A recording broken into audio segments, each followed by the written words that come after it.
Everybody, I was just thinking about Manny Pacquiao and his fight with Mario Barrios, and he made.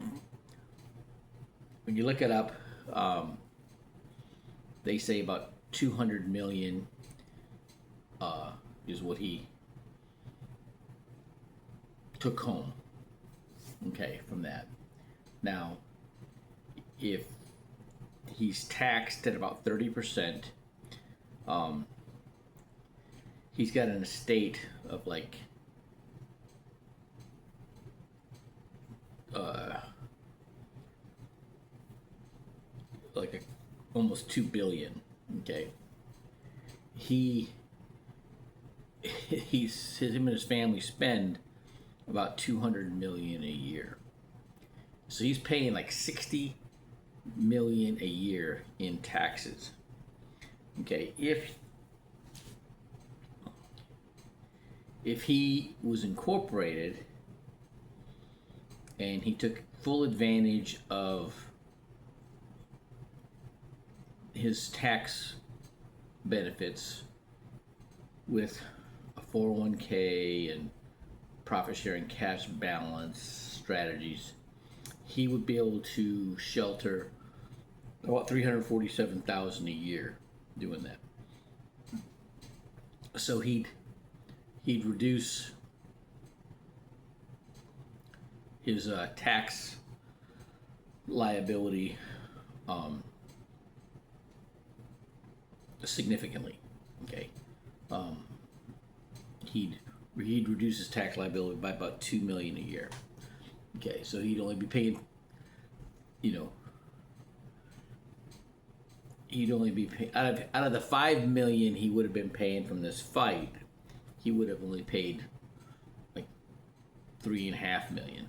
Okay, from that in taxes. Now, if he were now he pays about 60 million a year in taxes. If he put away 15 million a year into a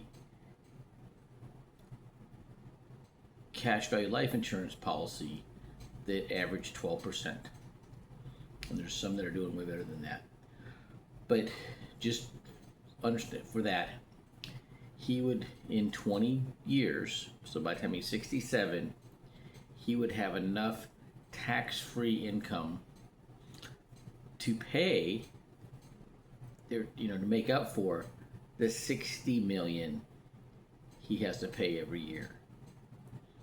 Okay, just food for thought. Okay, now I just was on a call. The guy that whose team that I'm on just did some business with a very famous guy named Cruz, and one of the guys that's under him just wrote a policy for another guy more famous named Cruz. All right, and I'm like, what? All right, and I got people that don't want to listen to me. All right, have a great night.